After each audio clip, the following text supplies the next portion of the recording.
안녕하십니까. 이번 시간에는, 우리 전기 설비의 건축물에 해당되는, 전기 측면의 기획에 대해서 집중적으로 다뤄보겠습니다. 그래서 지금 현재까지 우리 국내에 나와 있는 책 중에서는, 저희 출판사에서 나와 있는, 전기 설비 사전, 이 책의 제1편에 해당되는 기획되는 부분이 가장 기획에 대한 내용은 아주 잘 다루고 있습니다. 그래서 제가 상당히 많이 이용을 하는데, 그래서 오늘 강의는 이 책의 1편에 대한 내용입니다. 그런데 이 책의 그 내용에 해당되는 국한되는 내용이냐? 그게 아니고요. 지금 오늘 강의하는 이 내용은 모든 분야의 전기설비의 기획, 설계 쪽에서 입안을 할 때 처음에 고려해야 될 사항으로 아주 잘 설명을 해놓은 내용이 되겠습니다.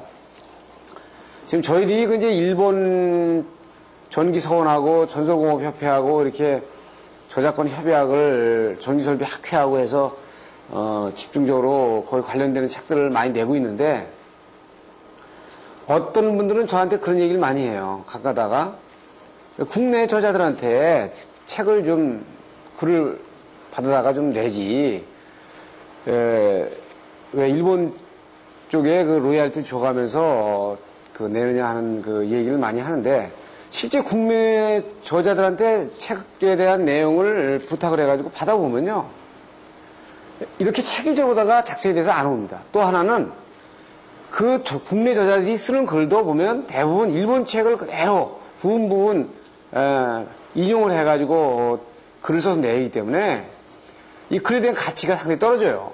그래서 저희들이 상당히 많은 책들을 편집하면서 번역을 하면서 그 과정을 보면 그 기술자의 층이 참 대단하다. 기술자에 대한 부분들을 이렇게 이제 기록이 보면, 국내 기술자 같은 경우 기록하는 능력, 습관, 이런 부분들이 상당히 부족하고, 그 다음에 체계적인 구성을 통해 가지고 자료를 문서화시키는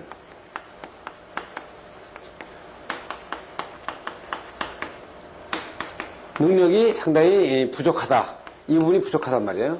그러다 보니까 이 국내 기술자들을 상대를 해가지고 어떤 책을 낸다든지, 그 다음에 어떤 글을 편집한다든지, 이런 데에 상당한 애로사항이 솔직히 있는 겁니다.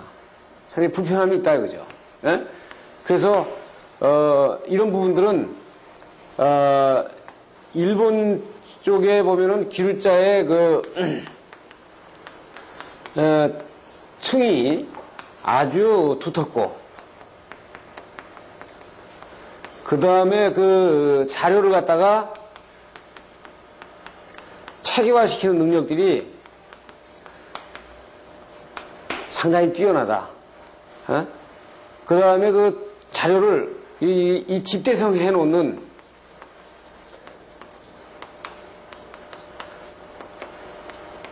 능력들이 상당히 돋보입니다. 그러니까 우리가 이런 것들은 배워야 돼요. 그래서 이 책 이렇게 내용 구성상 봤을 때 아무렇지도 않은 것 같아도, 누구나 쓸 수 있는 것 같아도, 기술자들이 이렇게 체계화시켰다는 건 대단하다. 저는 평소에 그렇게 생각합니다. 그래서 우리가 이런 부분들을 받아줘야 될 것들, 그다음에 우리가 노력해야 될 것들은 우리가 좀 개선을 시켜야 될 거 아닌가, 이런 생각을 합니다.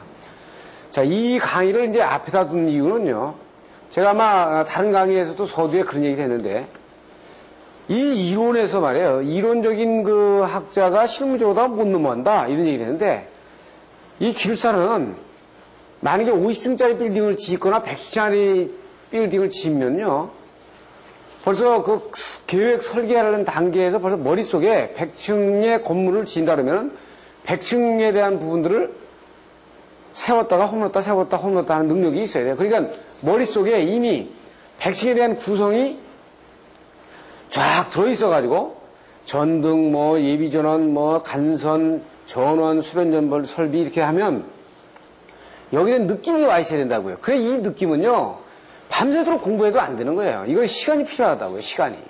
그래서 실무적인 것을 넘나들 수가 없는 것이다 이런 얘기를 하는 겁니다. 그래서 오늘 이 강의의 목적은 여러분들이 그렇다고 계획을 하거나 다 그렇게 할 수 없잖아요. 그러니까 저한테서 이 강의를 통해 가지고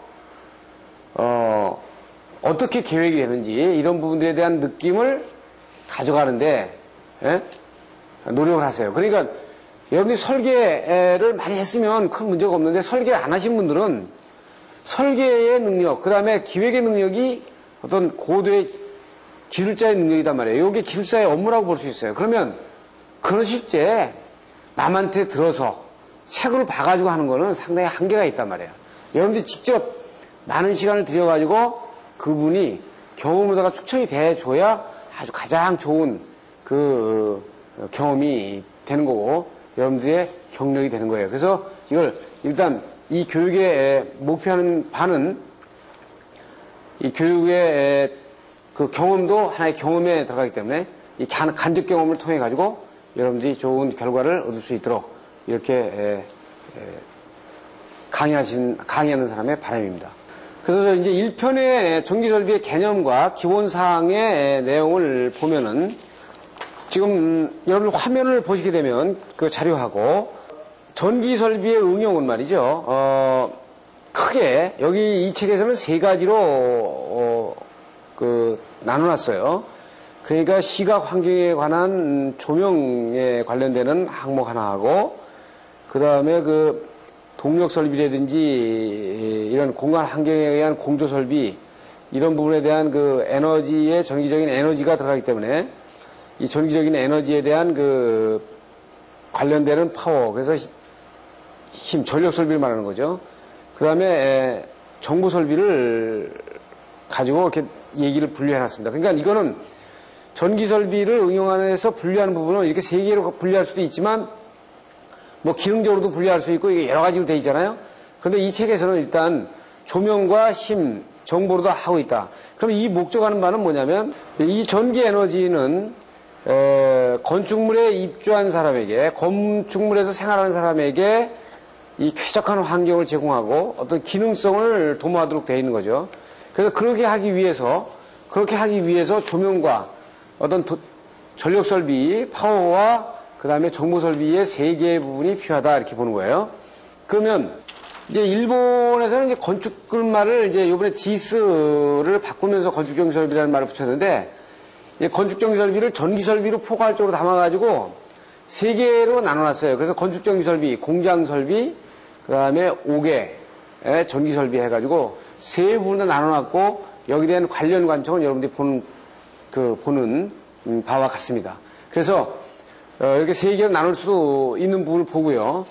그 다음에 관련 관청에 대해서는 한국이나 일본이 거의 같은 시스템이기 때문에 전력 설비, 통신 설비, 그 다음에 방제 설비 이런 부분들의 행정 관서가 다르잖아요.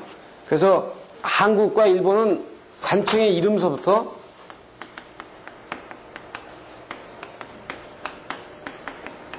그 다음에 역할 이런 것들이 아주 상당히 비슷하다, 유사하죠. 유사해서 이 자료에서는 조금 저희들이 바꾸고 일반적으로 그냥 그대로 인용을 해가지고 제가 설명을 하니까 여러분들이 그런 부분들을 고려해가지고 보시면 되겠어요. 지금 보시는 것처럼 전력 그 시설은 지금 현재 이 부서도 상당히 많이 통폐합을 하면서 자주 이름이 바뀌지만 산업자원부에서 지금 관장을 하고 있고 통신설비는 정보통신부 그 다음에 방제설비는 행정자치부 이렇게 세 부서에서 통합 관리를 하고 있습니다. 그래서 전기설비에 관련되는 부분에서 실제 건축물에 대해 관련되는 건 또 이 건설교통부와 행정자치부 그 다음에 노동부와 정보통신부 그 다음에 과학기술처 기타 이런 부서들이 협조를 해가지고 이 전기설비에 대한 관련 업무에 대한 유관 기관을 가지고 있죠. 이제 전기설비를 정확하게 이해하시려면 이건 뭐냐면 건축물이라고 하는 전기 설비는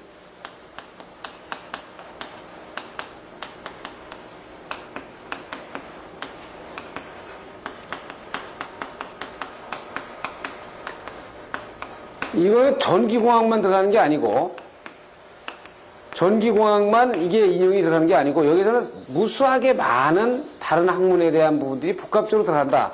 그래서 보시는 것처럼 물성, 뭐 조명, 통신공학, 전기공학, 방재, 환경, 화학, 정보통신, 심리학, 생체, 심지어는 미학, 뭐 이런 부분들이 전부 다 연관이 돼가지고 이 부분들을 이 원리를 응용을 해가지고 이 원리를 응용을 해서 우리가 건축물에 들어가서 거주하는 사람에게 고효율의 에너지원을 이용하면서 쾌적한 환경을 조성해 주도록 하는 목적을 가지고 있는 겁니다. 그래서 이제 설계의 구분을 이제 4단계로 이렇게 구분을 해서 나는데 기능과 뭐 기술 제도와 안전 확보 법규 문제 조정 뭐 이런 코디네이션 문제를 이렇게 나눴어요. 자, 기술자가 프로가 되려면요. 일단 기획과 설계 과정에 대한 반드시 감각을 지녀야 된다.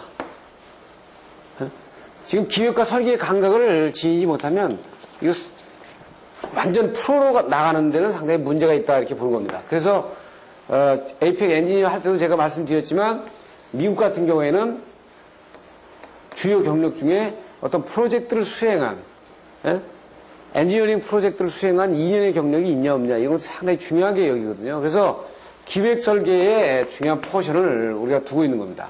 그 내용을 보게 되면 건축 설계 도면이 없이 전기 도면을 작성할 수가 없으니까 우선 건축 도면을 이해를 해야 되고요. 그거에 의해서 전기 설비도를 작성을 해야 되고 그 다음에 거기에 들어가는 여러 가지 전력 기기라든지 이런 부분들이 있기 때문에 시방수의 작성이라든지 그 특성 그 다음에 적절한 기기가 선정이 됐는가 이런 부분들이 그 최고급 기술자에 의해서 검토가 돼야 되고요. 그 다음에 공사 예산서 뭐 한 평에 200만 원 드릴 수도 있고 1000만 원 드릴 수도 있기 때문에 아무리 좋은 기술과 자재를 쓰고 싶어도 예산에 한정이 되면 이게 안 되는 거니까 이것도 처음에 검토가 돼야 되고 여러 가지 이제 칼큘레이션 시트 계산서에 대한 작성이 마무리돼야 됩니다. 그래서 이것은 이제 그 엔지니어링 여러분들이 능력이 있어야 발전기 용량 계산이든지 간선 용량 계산이든지 이런 부분들이 다 돼야 되고 그래서 건축적으로다가 이제 마감을 해줘야 되기 때문에 건축적인 마무리를 수습을 해야 되는데 이거는 전기를 설계하는 사람이라도 건축가의 의도를 반드시 알아야 된다는 거죠. 건축가가 의도하고자 하는 컨셉을 이해해야 돼요. 그래서 건축을 도외시한 건축가의 어떤 이미지를 도외시한 전기 설비는 있을 수가 없습니다. 그러니까 건축가가 이 건물에서는 상당히 아름다운 미적인 분위기를 많이 나타내려고 하는데 우리 전기에서 뭐 형광등을 쭉 설치해 놓는데 이러면 아주 언밸런스가 되는 거죠. 그 다음에 공사기관의 결정 문제, 그 다음에 여러 관공서라든지 회사와 설계대에 의한 재확인 문제, 발주자가 어떤 부분을 원하는데 그 부분에 대한 것이 원해서 다 될 수 있는 부분이 있고 최종 발주자가 또 양보를 해야 될 부분이 있기 때문에 이런 것들을 상호 협의해가지고 조정하는 문제. 마지막으로 이제 시공의 여러 부분과 협조가 되잖아요. 기계와 협조되죠. 건축, 철골, 구조 계산, 마감 이런 부분하고 다 협조가 되니까 이런 부분들에 대한 서로 상호 협의에 조정의 문제가 있다고요. 그것을 누가 하는 거냐면 탑 엔지니어, 탑 전기 기술자가 가서 하게 되는 겁니다. 이제 감리에 대한 부분이 들어가는데요. 설계가 완료가 되면 이제 시공을 하지 않습니까? 이 설계 도서를 가지고 그러면 감리에서 이 설계 도서대로 되는가 안 되는가를 일단 감독을 하는 과정이거든요. 그래서 외국 같은 경우는 우리가 이제 성수대교가 무너지니까 외국 감리사들을 불러다가 막 감리를 하고 막 엄청나게 많은 감리비를 들여가지고 이런 부분들을 완벽하게 하겠다고 하는데 지금 우리 국내에 그럼 감리에 대한 능력이 없냐? 그럼 그건 저는 아니라고 봅니다. 감리 능력은 충분히 있다. 기술적인 능력이 있는데 이 감리해야 될 일은 뭐냐면 정직. 정직한 확인이거든, 확인. 이 과정입니다. 그러니까 기술이 좋냐 안 좋냐가 문제가 아니라 우리나라가 무슨 여러 가지 그 사회적인 사고가 기술이 부족해서 사고 나나요? 정직하지 못해서 사고 나거든요. 상품백화점 같은 경우나 성수대교 문제든지 다른 문제들이 다 처음에 설계대로 됐느냐. 그대로 하면서 설계 변경하면서 여러 가지 문제를 야기시키고 그 매트리얼이 그대로 적용이 안 되고 감리는 또 그걸 넘어가고 이런 부분들이 나오기 때문에 그렇지 이 감리는 정확한 확인입니다. 그래서 제가 경험한 바로는 외국에서 경험한 바로는 감리자는요 어떻게 보면 기술이 없어도 돼요. 기술이 정말 스펙을 읽어서 이것이 무슨 내용이다라는 정도만 이해하시면 된다 이거야. 그럼 뭐만 할 줄 아냐. 이 사람은 정확하게 자기가 스스로 판단하면 안 되죠. 만약에 여기 문제가 생기면은 설계자하고 상의해가지고 여기에 대한 근거가 어디 있느냐. 그래서 정확하게 정직하게 하도록 감리자가 되면 충분히 감리자의 어떤 그 역할을 하는 거 아닌가 봐요. 제가 경험한 바로는 감리자가 고도의 기술자가 아니라 아주 고도의 정직성을 요구하는 그런 그 업무적인 특성을 요구하더라. 우리는 그것이 부족해서 상당히 문제가 나오지 않는가. 기술이 아무리 좋으면 뭐예요? 기술이 아무리 좋은 상태로 가지고 감리하면 뭡니까? 현장에서 정확하게 정직하게 어떤 조치를 해야 될 부분에서 못하고 넘어가면 기술이 좋은 것이 아무 의미가 없다. 그래서 이 감리에 대한 사항들은 지금 여러분이 자료에 보는 것처럼 10가지 정도로 보는 것처럼 시공도의 차이가 어떠냐서부터 여러 가지 현장 회의의 주제에서 조정하는 문제까지 정직하게 이 업무를 처리할 수 있느냐 없느냐의 관점에 있다라고 볼 수 있습니다. 그래서 기획계획은 각 시스템의 노하우하고 신기술과 연구된 여러 가지 자료를 갖다가 그 접목을 시키는 거죠. 그래서 기획계획은 최고의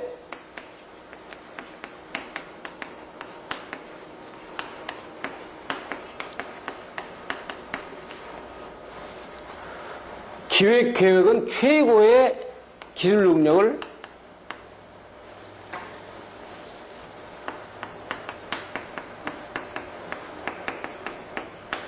요구하는 겁니다.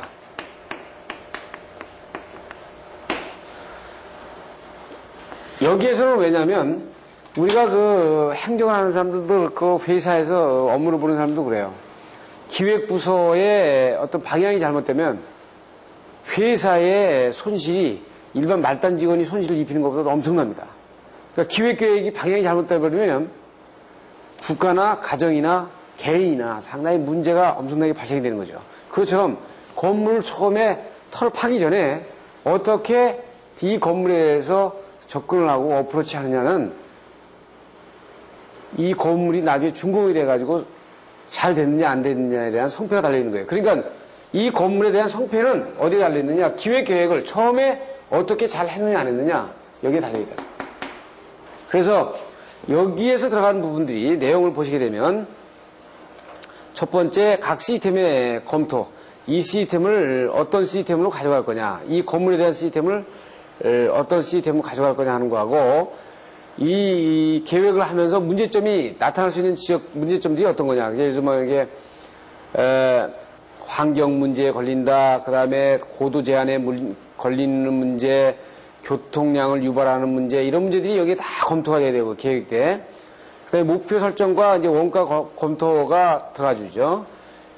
나중에 준공을 한 다음에 운전 보수할 때 원활하게 될 수 있느냐, 스페어 파트를 확보할 수 있느냐, 이것에 대한 그 오버홀이라든지 유지 보수에 대한 문제는 없느냐, 방지적인 계획 검토가 돼야 되죠. 그래서 초고층이라든지 상당히 사람이 많이 모이는 곳에서는 방제 계획서를 사전에 건물이 짓기 전에 방제 계획서를 미리 작성을 해서 들어가야 되고요. 공사 기간을 예측을 해야 되고 관청과 기타 부서들과의 협의되는 내용들이 이제 연관이 돼야 돼요. 그래서 필요 자료에 대한 수집을 해서 발주자의 의사를 최종적으로 반영해 줄 수 있도록 이 사람이 주어진 예산에 그 그 목표하는 바를 충분히 할 수 있도록 이렇게 그 조정해주는 역할, 기획 계획을 하면서 조정해주는 역할을 이제 최고 기술사가 해야 되는 그런 문제로 나오는 겁니다. 그래서 설비의 구성을 보게 되면 처음에 기획이 들어가고요, 설계 들어가죠, 시공, 그 다음에 보수 이렇게 들어갑니다. 그래서 기획 구성은 이제 그 도서로다가 이제 표현이 되니까 도서된 부분을 시공자는 어떻게 정확히 읽어가지고 그대로 하냐. 현장에서 만약에 그 설계가 좀 잘 못 돼가지고 보완을 해야 될 때는 이제 현장에서 샵 드로잉을 그려가지고 이걸 에지빌트를 합니다. 에지빌트 한다는 얘기는 이제 완성도를 만드는데 그 과정을 보게 되면 우리나라가 지금 해야 될 부분에서 상당히 문제가 있는 부분은 어디서 들어가냐면 설계.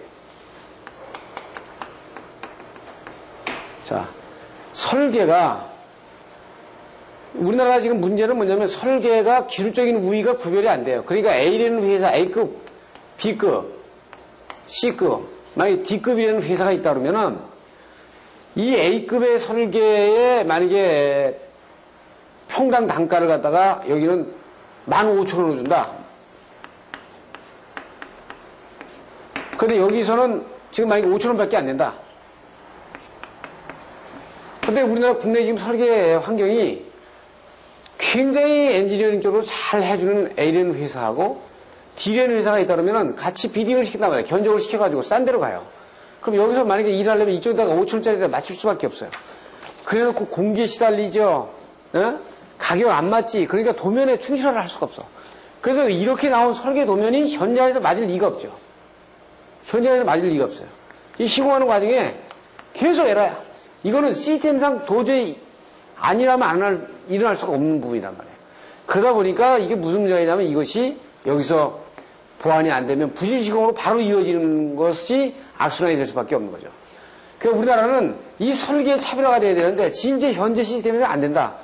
제가 앞에서도 얘기한 것처럼 보험으로 가가지고 보험 수가가 가장 낮게 나오게 하는 설계 사무실에다가 좀 비싸게 주더라도 설계를 맡겨가지고 아주 완벽한 설계도가 나와서 시공하도록. 그래서 그 외국 같은 경우는 시공하는데 설계 변경이 별로 안 나와요. 설계 변경 나오면요, 철저하게 엔지니어들이 이 크라우드 마크를 해가지고 여기에 만약에 어떤 전선이 이게 5.5 스퀘어로 갔다. 5.5 스퀘어로 갔는데 현장에서 보니까 이게 상당히 낮다. 이게 8 스퀘어로 돼야 된다. 그러면 리비전 마크를 해서 첫 번째 수정이다. 그래서 리비전 마크를 밑에다 주고 왜 무엇 때문에 이걸 리비전을 했다. 그래서 여기에 도면을 그린 사람 사인하고 그 다음에 중간에 주니어 엔지니어 사인하고 그 다음에 칩 엔지니어 사인해가지고 어프로브를 나가지고 어프로브가 난 상태에서 이것이 현장에 가가지고 도면이 다시 리비전되는. 나중에 중공이 될 때는 이게 4번이 보완이 됐다 그러면 리비전 4 해가지고 리비전 2 이렇게 4번에 걸쳐서 만약에 리비전을 했으면 누가 무엇 때문에 어떻게 이 리비전을 했는지 여기 관련자들 서명을 다 해가지고 나중에 준공 이후에라도 이 도면이 어떻게 도면이 변경이 됐는가가 아주 도면 한 장에 전부 다 기록이 되도록 돼 있어요. 그러니까 여기서는 설계 변경이라든지 이런 부분들에 대한 이유 타당성만 문제, 그 다음에 설계가 어디가 잘못된 문제, 잡드로잉 문제, 이런 문제들이 아주 체계적으로 되어 있기 때문에 도면 하나에 그 완벽한 스토리가 다 기록이 됩니다. 우리나라에서 그걸 요구하려면 지금 현재 도면 가지고는 도저히 불가능하죠. 그거는 뭐냐면 우리 국내 기술자가 실력이 없어서 능력이 없어서가 아니고 환경의 예산 문제라든지 그 환경이 맞아떨어지지 않는 거야. 지금 이런 것들은 상당히 우리가 앞으로 개선을 많이 해줘야 될 문제입니다. 그래서 설계에 이제 도서로 표현이 되고요. 그래서 이 설계도를 가지고 건설회사는 리딩을 하는 겁니다. 리딩을 해서 그대로 되느냐 안 되느냐. 여기서 이제 샵드로잉을 그려가지고 그 부족한 부분들은 보완을 하는 거죠. 그래서 에지빌트 드로잉 준공도를 그려서 이 유지보수하는 운영을 받는 사람에게 이 도면을 최종 도면과 이 시설을 갖다가 넘기게 되면 일단 이 프로젝트가 끝나는 걸로 이렇게 보시면 됩니다. 지금 우리가 보는 것처럼 자, 처음에 기획 설계가 제대로 돼야 시공 제대로 되는 거고요.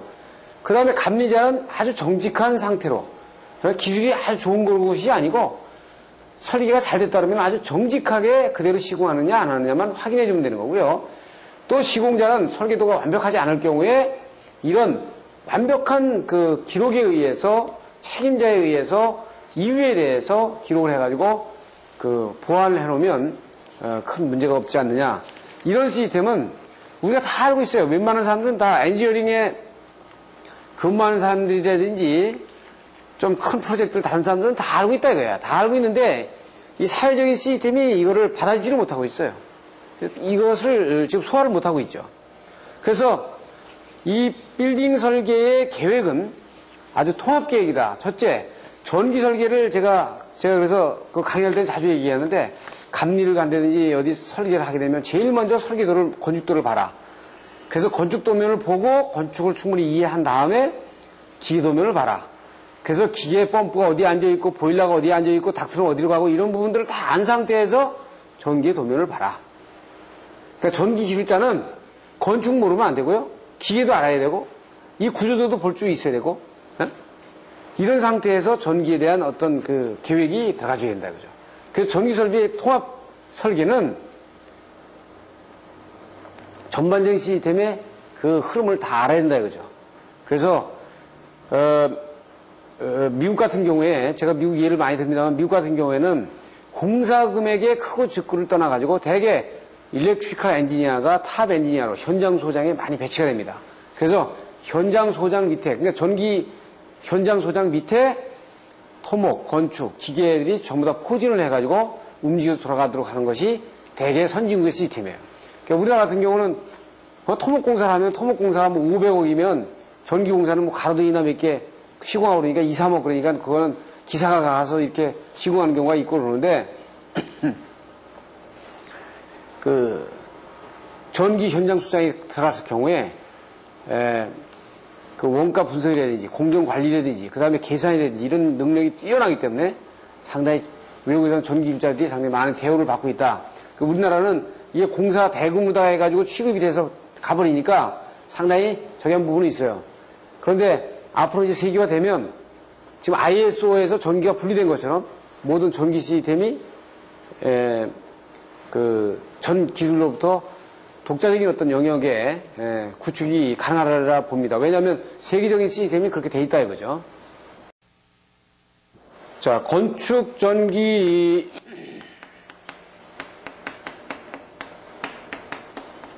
설비 계획을 하는데 여러분들이 만약에 어떤 팀을 이뤄가지고 인텔리전트 빌딩 하나를 갖다가 팀을 이뤄서 팀장이 됐단 말이에요. 여러분들이 팀장이 돼가지고 이거를 계획하기 위해서는 첫째 건축가하고 미팅이 있어야 되죠. 건축가. 또 오너하고 미팅이 있어야 돼요. 기계. 이건 공조가 해당이 되겠는데 디자인, 인테리어,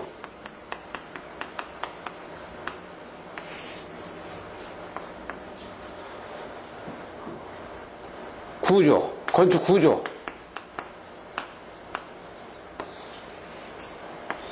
그 다음에 시공사하고 또 연관이 되죠. 전체 시공사하고 연관이 된단 말입니다. 여기에서 관련되는 관청이 있어요.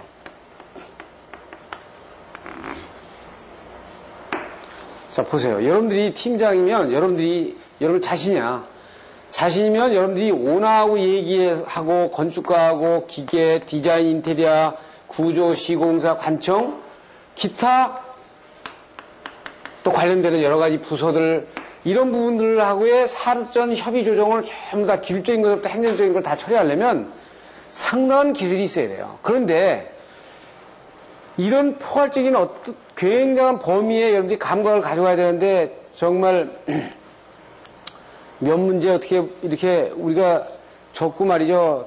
예? 그 작성을 해가지고 기술사가 된 다음에 여러분들이 난 대단한 기술사가 됐다라고 생각하면 이건 오산이죠. 여기서는 엄청난 시간이 요구하는 겁니다. 그렇기 때문에 제가 서두에도 말씀드린 것처럼 이론이 실문을 뛰어넘지 못해. 이론이 절대 실문을 뛰어넘지 못하는 거예요. 그래서 그 IEEE 항상 책에 보면 항상 실무자들이 쓴 걸 보면은 엄청난 시간에 자기의 그 경험의 노하우를 갖다가 수식을 들지 않고 말로써 문장으로서 전부 다 풀어내주는 겁니다.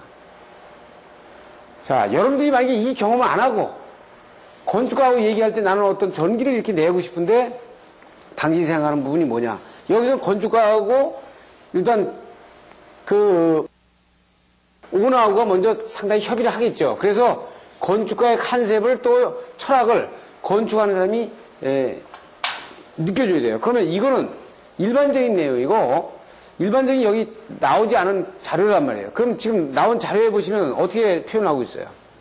건물에 오나가 있어. 오나. 이건 오나입니다. 오나. 오나가 이 건물을 짓는 어떤 목적을 가지고 이 목적을 부여한다고요. 목적을 부여하죠. 그러면 이 목적에 의해서 이 목적을 달성할 수 있도록 건축가가 이 건축물에 큰 스킴을 잡아요. 잡아가지고 이 건축물은 어떤 식으로 내겠다. 그럼 여기에 노하우와 아이디어를 구사하고 모델 자료를 연구 분석하고 환경조사를 검토해가지고 여기에 관련되는 전기에 관련되는 부분들을 연결시켜주고요. 설비 내용을 어떻게 가져갈 거냐, 그 다음에 시스템 선정을 어떻게 할 거냐, 계획도 작업을 어떻게 할 거냐. 그 설비의 관리 운영 상정까지를 이렇게 연결시킨다고요. 이 건축가에 나타나고자 하는 사상에 대한 얘기를 지금 이렇게 한 거는 한 예를 들어서 제가 경험을 들어서 얘가 설명을 제가 해보겠습니다. 지금은 돌아가신 그 대건축가인 대한민국에서 정말 걸출한 건축가를 한 분 냈는데 그 중에 한 분이 고 김수근 씨라고. 이 김수근 씨가 지금 현재는 그 현대 사옥 바로 옆에 이 공간사 그 건물을 지었죠. 그 공간사 건물의 사장님이었죠. 그래서 이 공간사에서 설계를 한 것이 대표적인 것이 88 올림픽 주경기장. 주경기장을 필두로 해가지고 법원청사, 지금 그 서대문에 있는 경찰청사, 경찰청 청사, 이런 부분들에 대한 그 수 없는 많은 건축물을 아주 냈어요. 그래서 저는 이 경찰청사를 할 때 이분하고 이 공간사 그 김수근 씨 밑에 있는 건축실장님하고 상당히 몇 년간을 일을 하면서 옆에서 보니까 시사하는 바가 굉장히 컸다는 말이죠. 그 예를 들어서 여러분들 그 강남에 대법원청사하고 법원청사하고 그 검찰청사하고 두 개가 같이 있습니다. 여기 보면 법원청사는 둥글둥글하게 해가지고 이렇게 건물이 이렇게 올라가 있고요. 옆에 검찰청사는 이렇게 사각으로 이렇게 되어 있어요. 여러분 느낌이 어떠세요? 여러분들 이렇게 대표적으로 이렇게 두 개의 건물이 이렇게 딱 되어 있거든요. 요것이 지금 김수근 씨가 설계를 한 거고 이쪽에 검찰청사권은 제가 누가 했는지는 잘 모르겠는데 그 느낌이 있단 말이에요. 그냥 어느 것이 좋다 나쁘다 이걸 얘기하는 게 아니고 옆에서 건축을 전혀 모르는 사람도 건축물을 바깥에서 봤을 때 그 느낌이 있어요. 그러면 그건 뭐야? 그 느낌이라는 건 철학을 말하는 거예요. 철학을. 이 철학의 차이가 엄청나다 이게.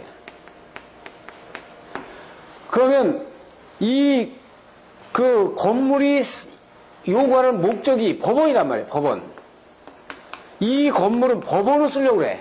그런데 건축을 설계하는 사람이 법원이라는 건 뭐 재판을 하고 굉장히 딱딱하고 이러니까 이걸 굉장히 부드럽게 해야 되겠구나 하는 그 건축가에 저는 상징이 들어가 있다고 보는 겁니다. 그러니까 그 벽을 라운드로 돌리고 해가지고 되도록이면은 그 국민들에게 이미지가 이렇게 부드럽게 나타나게 해주기 위해서 노력을 하는 모습이 보여요.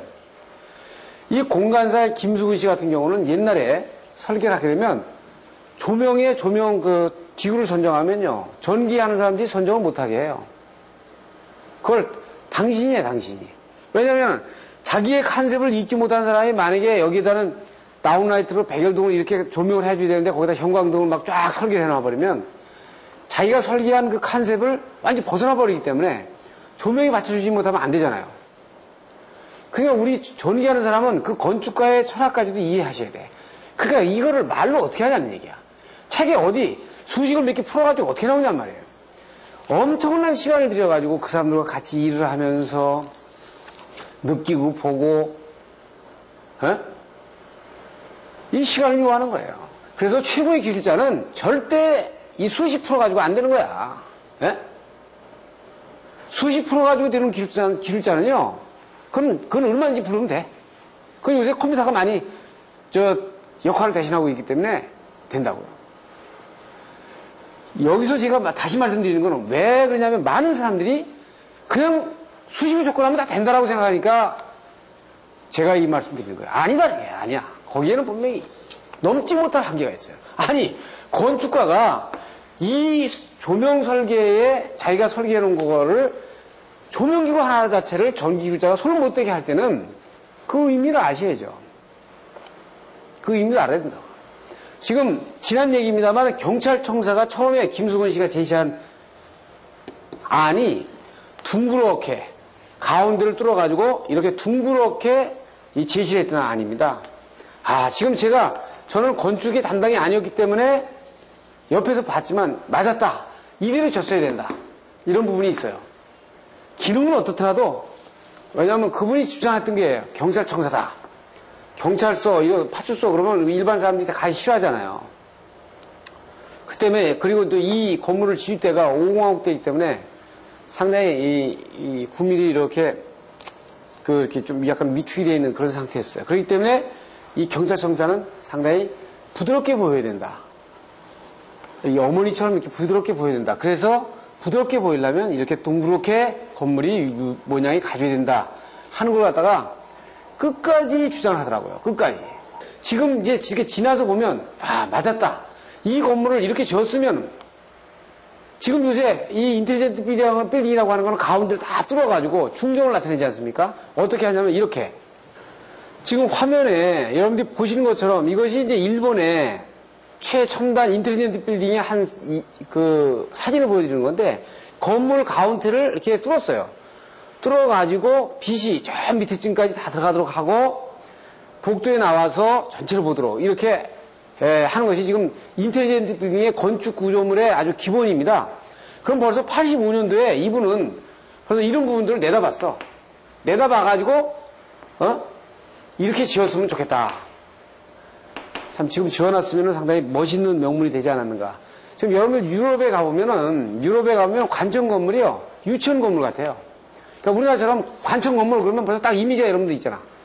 그러니까 여러분들 우리 국민들은 어떻게 돼 있어요? 관청 건물, 그럼 관청 건물은 웅장해야 되고 떡 버티기고 앉아가지고 무게 있어야 되고 그래요. 유럽을 가보시면은 유럽의 관청 건물은요 막 놀이시설 같이 아주 친근감 있게 요새는 이제 지방자치가 되면서 그래서 관청 건물도 벽을 허물고 잔디를 조성을 해가지고 국민들이 그냥 자주 바로 들어올 수 있게 만들고 이렇게 하지 않습니까? 이런 것들이 시도되고 있는 거랑 똑같은 맥락이에요. 그래서 우리 전기하는 사람들은 전기의 기술에 대한 관련되는 부분만을 얘기하면 된다. 제가 그래서 이 강의가 중요하다고 생각하는 거는 여러분들이 전기 수식 하나 더 풀고 전기 이게 하나 해서 탑 엔지니어는 안 된다는 거예요. 거기 밑에 과장이면 충족해. 여러분들이 부장, 이사, 대표자가 되고 나름대로 뭔가가 그 분야에서 큰 획을 그으려면 이 관련 분야에 대한 철학을 잘 알아야 돼. 그래서 제가 다른 분야에 대한 다른 얘기입니다만은 크게 성공하는 요인에 지금 사회적으로 그런 얘기를 많이 합니다만은 이게 윈윈 정책이라고 그러잖아요. 이걸 많이 얘기하죠. 이 자체가 옛날부터 많이 나왔던 문제입니다. 그러니까 어떻게 하냐면 전기 기술자는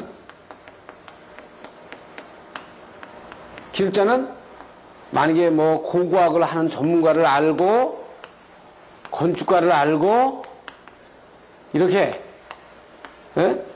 역학을 하는 거에 대해서 잘 알고 이렇게 타 분야에 대한 부분을 처가지를 상당히 전문가를 많이 알고 있으면 이 전기기술자는 굉장히 아주 소프트웨어가 상당히 많은 전기기술자가 되는 거다. 만약에 이런 부분이 없잖아요. 이런 부분이 없으면 하드웨어는 돼. 이 전기기술자가 하드웨어는 되는데 소프트웨어가 없어요. 어? 그래서 여러분들이 설계 기획을 크게 안 해보신 분들은 꼭 이 부분들을 잘 생각하셔가지고 여기에 나타나는 어떤 그 하드웨어적인 뭐 아이디어를 구상한다, 뭐 원가 계산을 한다, 뭐 이런 거 말고 여기서 글로 나타낼 수 없는 부분들에 대한 감각을 갖도록 또 여러분이 노력을 해줘야 된다. 그걸 가져야 여러분들이 아주 훌륭한 그 최고급 기술자가 될 수 있는 겁니다. 지금 제가 얘기한 좀 어떻게 보면 형용사적인 얘기를 많이 했는데 그 부분을 좀 구체적으로 들여다보면 어떻게 되느냐. 지금 잘 보세요. 여러분들 화면과 자료에 보시면은 자, 법적 규제가 있죠. 그리고 어떤 의의적인 배려, 대응성의 배려, 운영 보수적인 것에 대한 배려, 안정성의 배려, 그 다음에 에너지 세이빙이 최적화되어야 되느냐, 그 다음에 기능적으로 아무 문제가 없느냐, 신뢰성이 괜찮으냐, 경제성이 어떠냐, 내구성이 어떠냐, 에너지 효율에 대한 이용이 어떠냐, 이 부분들이 다 검토가 된 완벽한 전기설비 계획이냐, 이렇게 가는 거죠.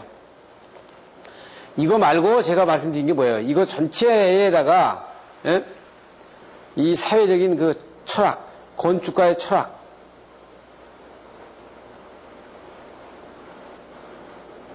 이거 이해해야 된다는 거죠. 여기에서는 어떻게 돼 있어요? 지금 건축가가 나타나고자 하는 철학, 이거는 없잖아요. 예? 그래서 이건 없는 거는, 이거는 순수하게 하드웨어적인 거거든요. 지금 기술자로서 하드웨어적인 거란 말이에요. 이거는 기술자로서의 소프트웨어적인 거예요. 예? 사람이 돈만 가지고 뭐 먹고 살고 하는 것만 살고 수는 없는 것처럼 멋이 있어야 되는 것처럼 이거는 그 멋이라는 부분을 제공해 줘야 되는데 이거 없으면 안 되거든요. 또 그래서 또 하나를 또 뒤로 가보면 그냥 여기서 나오는 건 거의 다가 하드웨어적인 부분을 얘기하는 겁니다. 건축설비의 구별은 이게 세 개로 나눌 수 있는데 일반적인 저희들 구별은 기능적으로 해가지고 구별하고 있습니다만 이렇게 전력설비 강전으로 구별하는 방법, 약전으로다 구별하는 방법, 그 다음에 방제설비로 구별하는 방법이 있어요. 그리고 전력 관계 흐름도에서는 지금 하나하나 항목을 보면 지금 우리가 이렇게 볼 수 있고 정보 관련 흐름도는 또 우리가 이렇게 볼 수 있어요. 또 방제는 지금 우리하고 선진국하고는 좀 다릅니다만 선진국에서는 정부에서는 피난 활동에 대한 부분을 대피 피난을 주로 정부에서 책임을 지고 그 다음에 민간 기업에서는 소화 활동 내지는 불이 안 나도록 하는 예방 보존의 활동에 이렇게 구분을 나눴습니다. 그러니까 정부는 재난이 발생이 됐을 때 피난 유도, 대피 여기에 주안점을 두고 민간 기업에서는 보험회사에서는 안 나도록 하는 방법 이렇게 돼 있어요. 또 그림 2-5에 보면은 에너지 전달의 흐름들은 우리가 그 인입설비서부터 부하설비까지 이런 계통으로 간다 하는 것을 우리가 다 알고 있는 바입니다. 그러면 건축전기설비 계획 순서는 어떻게 되느냐? 이거는 어떻게 돼요? 제가 이제 형용사적인 부분에다가 얘기한 부분을 이게 이제 아주 물리적인 부분으로다가 이게 하드웨어적으로다가 딱딱 끊어서 얘기한 겁니다. 여건 및 환경 예부 환경을 여러분들이 아셔야 되고 그래서 여기에서는 입지 조건이라든지 건축 계획이라든지 모델 분석을 하고 노하우를 이제 제시해야 돼요. 그래서 여기서는 여러분들이 기술력을 이제 우리가 발휘해야 되는 거고 그 다음에 시스템의 선정을 해서는 기종을 선정하는데 어떤 기종을 선정하는 것이 가장 이 시스템에서 가장 좋겠느냐. 그래서 세 가지로 이렇게 구분져서 설명을 지금 하고 있는 겁니다. 그래서 이것을 지금 설비의 작업도를 흐름도를 보면 이렇게 해놨는데 제가 이 강의할 때마다 참 대단하다 이런 얘기를 합니다. 이 그림을 보면서. 자, 기획을 하면서부터 지금 보시면 기획을 착수를 해가지고 마지막 완성이 돼가지고 이 메인테넌스까지 하는 과정까지의 그 가는 과정을 이렇게 도표로 하나씩 해놨다는 건요. 이 작성했다는 건 기술을 이 분야에서 3, 40년씩 있는 노하우를 가진 사람만이 가능하지 이 과정은 어디서 책에서 보고 하는 것도 아니고 이 과정을 책에서 보는 것도 아니고 누가 수식으로 다 풀어서 하는 것도 아니고, 자기가 한 업무를 갖다가 하나씩 이렇게 정리한 거거든요. 이 기술자들이 이렇게 정리했다는 건 대단한 겁니다. 그래서 이 과정들을 하나씩 우리가 볼 필요가 있어요. 이 작성했다는 자체, 이렇게 작성해 놓은 거에 자체에서 여러분들이 인정을 할 줄 아셔야 돼. 여러분들이 눈을 감고 스타트에서 완성될 때까지 한번 프로 차트를 쫙 그려보세요. 이거는 외워가지고 안 됩니다. 외워가지고. 그래서 기술사의 답안은 외운 답안지가 되면 안 된다는 거예요. 이렇게 자기가 좀 이것이 조금씩 달라도 되겠지만 달라도 다른 답안지를 내더라도 조금 내용이 다르더라도 앞뒤가 바뀌더라도 자기의 어떤 철학이 들어가 있는 이런 프로 차트를 작성할 수 있어야 된다는 거예요. 그래서 건축계획 시 필요한 사항들에 대해서는 지금 보면 이게 기계실 넓이 및 높이 위치, 샤프트의 위치 높이, 주요 기기의 중량, 반출입 문제, 관통 보호 문제, 터미널의 방시, 방제 계획, 기타 있죠. 그럼 이건 뭡니까? 거의 이게 다 하드웨어적인 거예요. 플러스 이 소프트웨어적인 것이 플러스 돼야 되죠. 그러니까 이건 이거대로 필요하고 이건 이거대로 필요한 거다 이거죠. 이건 감각이고 이 소프트웨어라는 건 이건 감각을 말이죠. 우리한테는 감각적인 거예요. 이 하드웨어적인 거는 정량적인 거예요. 물리적인 거. 사람이 이 정량적인 것과 감각적인 것이 두 개가 합쳐져서 우리가 살고 있듯이, 예?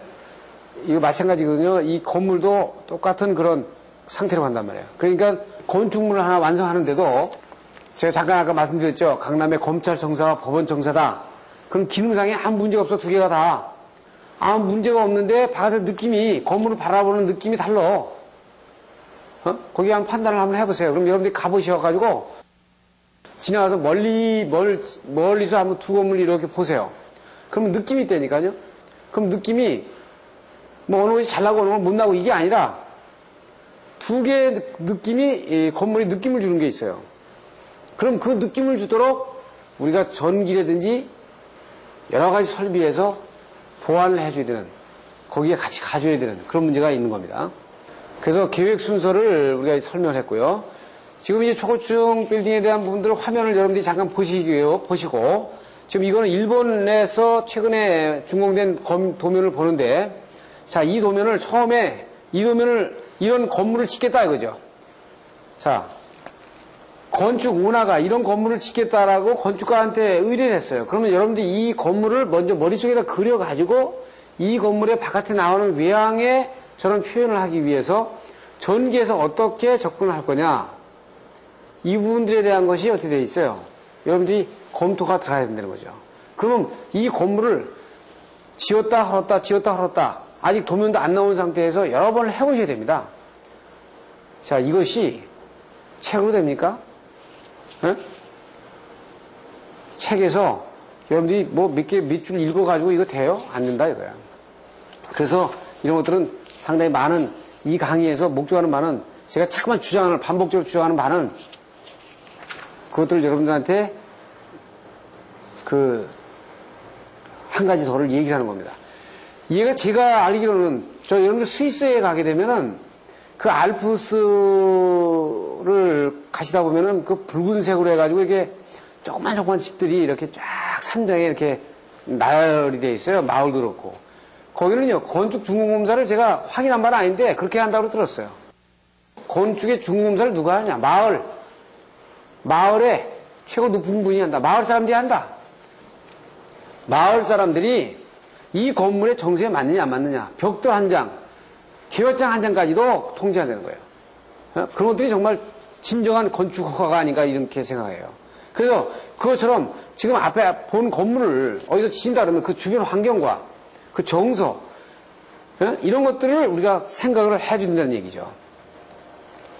그래서 전력설비의 기본계획의 적용은 계획 시 필요한 조건은 건물의 용도와 지금 보면 단위 면적당 부하, 각 부하의 수용률, 변압기 용량 쭉 부하가죠. 이것들은 이제 우리 앞으로 많은 시간을 들여가지고 이 강의 테이프에서 다뤄줄 겁니다. 그죠? 예, 상당히 다뤄질 거예요. 그리고 조합은 어떻게 공급을 하고, 고압 계통은 어떻게 공급을 하느냐. 이걸 하기 위해서 상당히 많은 부분에 대해서 여러분들이 하고 이 논의가 될 겁니다. 전기 설비에서 지금 에너지 분포는 조명이 뭐 16%인데 지금 18%, 20% 가지만 콘센트, 정보 설비, 위생, 건축 동력, 공조 이렇게 하는 거죠. 그래서 이걸 나눠서 에너지의 분포들을 지금 보고 있는 겁니다.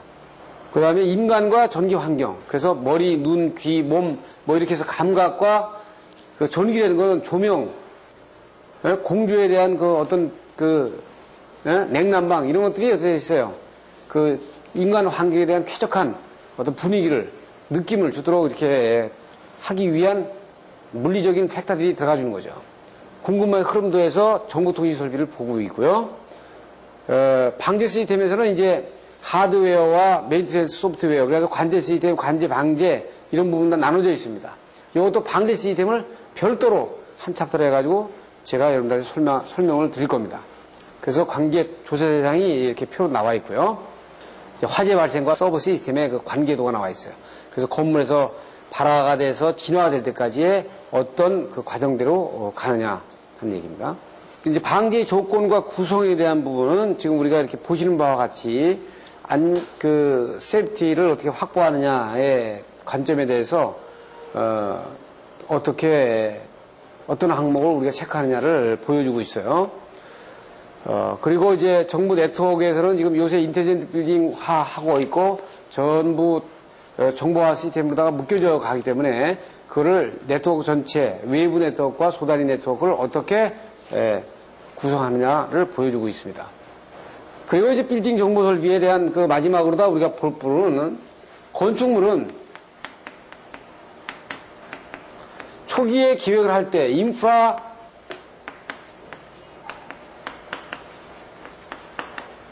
스트럭처를 철저하게 해줘야 되는 문제에 대해서 우리가 주안점을 잡아야 됩니다. 그러니까 인프라 스트럭처라는 건 층고, 그 다음에 간선, 그 레이아웃을 어떻게 잡느냐. 전기 같은 경우는 변전실, 발전실 이런 부분들은 나중에 지하를 더 추가로 팔 수도 없는 거고 늘릴 수도 없는 문제 있잖아요. 그러니까 인프라 스트럭처를 잘 해놓느냐 못 해놓느냐 상당히 중요한 거죠. 그러니까 63층 같은 경우가 층고를 지금 층고가 낮다고 그래가지고 지금 허물고 2층을 한 층을 할 수 없잖아요. 그러니까 지금 이미 인프라 스트럭처는 이미 결정이 돼버렸어요. 그러니까 층고를 지금 층고가 만약에 낮은 부분이 있으면 그 낮은 부분을 갖다가 지금 바꿀 수가 없단 말이에요. 그래서 이런 것들은 처음에 할 때 계획 잡을 때 잘 잡아야 되죠. 그러니까 그런 것들이 뭐냐면 인프라 스트럭처를 잘 해야 된다는 얘기입니다. 그러니까 요새는 인텔리전트 빌딩이 4m 50 정도 된다고 층고가. 그렇지만 아마 63층 같은 경우가 4m 50까지는 안 될 겁니다. 층고가 좀 낮죠.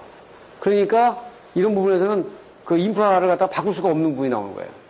그런 부분에 신경을 우리가 많이 써줘야 되고요. 그래서 이제 인텔리전트 빌딩의 총알은 요새는 중정을 뚫어가지고 정보통신을 묶고 아주 시각적으로 쾌적하게 하고 거기 들어가는 입주자가 완벽한 그 어떤 기능성과 최고의 쾌적성을 유지할 수 있도록 하는 것이 그 건축물의 구도 방향입니다. 그래서 지금 화면에 보시는 것처럼 가운데 중정을 뚫어가지고 조명이라든지 냉난방 이런 설비들을 아주 쾌적한 방향으로 가지도록 하는 것이 지금 그 건축물에 가고자 하는 방향이다. 이렇게 보시는 겁니다. 그래서 운전관리, 유지관리, 전기설비, 안전에 관련 문제 이런 것들은 보시는 바와 같고요. 그래서 이제 이번 강의를 전부 다 정리를 해보면 자 보세요. 다시 정리하면 건축물에 의한 전기설비이기 때문에 우리 전기기기도 하지만 건축가에 대한 컨셉, 어떤 철학 이거 이해 못하면 안 된다고 그랬죠. 그거 이해하려면은 책만 가지고 안 돼요. 반드시 그거는 시간과 여러분들이 그런 부분들에 대한 업무에 대한 느낌을 가져야 돼. 그리고 나서 이 비디오 테이프에서 뒤에 얘기하지만 파워 휴즈가 어떻고 발전기가 어떻고 무슨 간선 사이즈는 어떻고 NEC가 어떻고 IC가 어떻고 이런 것들에 대한 공학적인 백데이터를 거기다 접목을 시켜야 여러분들이 훌륭한 기술사가 되고 탑 기술자가 되는 겁니다. 여러분들이 이 테이프를 보고 만약 철학이 없는 그 기술자가 강의하면요 가르치세요. 가르쳐. 여러분들이 가르쳐도 돼요. 저는요 이 테이프의 의미하는 바는 정말 많은 분들이 이 테이프를 보도록 해서 여러분들이 이런 부분들 느끼지 못했던 부분들을 느껴가면서 정말 이것들을 우리가 어떻게 다가갈 거냐. 그래서 전기 설계의 전기업계 이런 부분들에 대한 기술적인 부분을 어떻게 융화를 시킬 거냐 하는 부분들에 대한 어떤 변화를 갖다가 가져갈 수 있다 이렇게 볼 수 있는 겁니다. 그래서 이 강의에 목적하는 바 기획과 설계의 엔지니어링의 공학적인 개념과 어떤 정성적인 부분이 반드시 결부가 돼야 여러분이 좋은 아주 훌륭한 기술자가 될 수 있다라는 말씀을 드리고 그렇게 하기 위해서는 또 감각만 가지고는 안 된다. 반드시 칼큘레이션 능력이 있어야 되죠. 그래서 그 칼큘레이션 능력에 필요한 최소한의 공학적인 백그라운드는 또 가져야 돼요. 그래서 여러분들이 회로 이론을 해야 되고 물성을 해야 되고 그걸 이해해야만이 기본적인 그 전기 설비에 대한 그 계산을 해결할 수 있는 거죠. 그 두 개가 어느 군데도 하나 치우치지 않고 잘 조화를 이뤄가지고 한 세트로 이루어질 수 있도록 그래서 두 개를 다 한쪽으로 기울이지 않고 여러분들이 다 할 수 있도록 요구되는 겁니다. 이번 강의에 목적하는 바는 이 부분을 강조하면서 제 강의를 끝내도록 하겠습니다. 감사합니다.